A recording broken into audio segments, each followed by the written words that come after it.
Assalamu alaikum and good morning. Um, Once again, the message is more important than the messenger. And I begin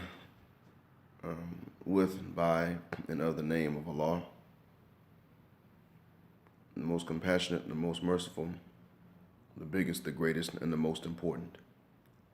I testify that there is no God to worship but Him, and that Muhammad ibn Abdullah, peace and prayers be to him, is his slave servant and messenger.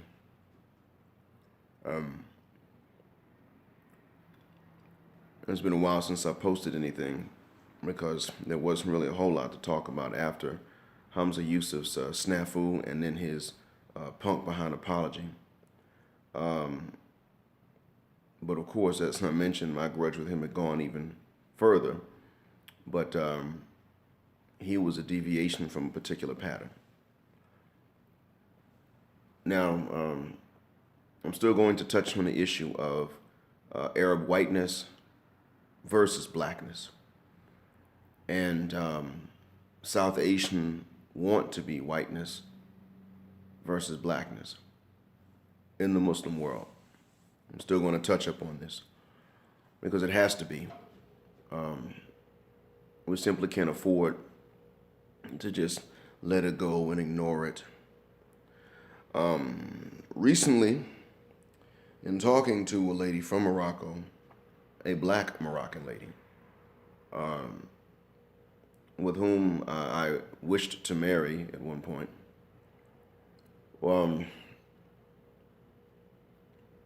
I mentioned to her one of the reasons that I'd left the United States.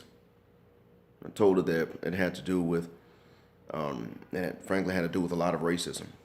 It was not something I could just shake a stick at. It was not something that was funny. It was not something you could just tolerate and just walk around. I told her that for some people, when they become vocal and they stand up and they insist on certain rights, they become white-listed, so to speak. And since I've been here in the Arab world, what I've seen on the part of Arabs, as I mentioned before, has been this tendency to say things that are not even hateful, but rather just dismissive of black folks' concerns globally. And then when checked on it and called upon it, try to escape and change the subject. White folks are a problem in Europe and outside of Europe. This is known. Whites have known this. The younger generations and even some of the older, more liberal ones are starting to say even we're sick and tired of white people's BS. I'm going to have to give Europe credit that I cannot give to the Arab world. And I mean, when I say the Arab world, I'm talking you speak Arabic, I'm talking about you, except Sudan. That's it. And maybe Oman. Outside of them, racism is so much a part of them that it doesn't even come with hatred. It comes with assumptions of normality and superiority for non-blacks, but it does not come with hatred. And thus, it is not known to be racism. It's not recognized. The people don't know that they're racist because they feel no hatred, but they still feel this assumption subconsciously that they're normal and black is not.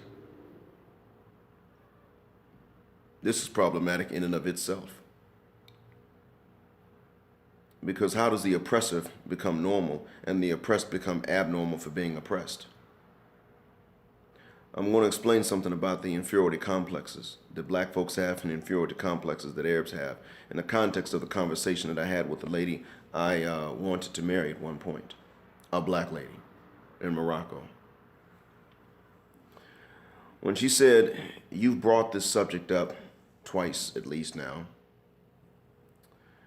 and I said to her, "Sweetie, your daughter told us about what her friends at the school said, and she never had the idea to turn around and say something to her classmates. It never occurred to your black daughter to say something about their white color. The thought never entered her mind. Somehow the thought entered the minds of her white classmates to tell her that her color was dirty." Who is it that set up this idea? Why is there this difference that we never think to insult them based on their color, and yet they think to insult us based on our color? And this happens in the Muslim world. It happens in the Christian world. It happens in the Jewish world. It happens in Buddhist countries. Who the hell went around and taught everybody in the world that there was something wrong with a dark color, even though that's the original color of man? And she said to me, I never had to think about these things until I met you. And listen to what she told me. She said to me, my thoughts before were on fasting and praying in the night, extra prayers. And she mentioned various ritual acts of worship, which are valid and they are parts of Islam. And I said to her, that's just it. People who do these acts deserve credit for them, and God will give them the rewards. But what does it matter if someone does all of these acts, but they can't see that God created people equally? What difference does it make if someone is praying 20 times a day, but he thinks that Adam was ugly because Adam was dark? What difference does it make if he's praying 20 times a day and Qiyam al-Layl every night and fasting every Monday and Thursday without fail, never misses a single one, but then he reads the Quran and Yusuf, Prophet Joseph, peace be to him, is described as being more beautiful than anybody else. And so he automatically imagines Joseph to be white because of this description. Beauty to him means white. Subconsciously, he never thinks about it, and he forgets that it was actually Adam in the beginning who said, please give one of my descendants a measure of my beauty.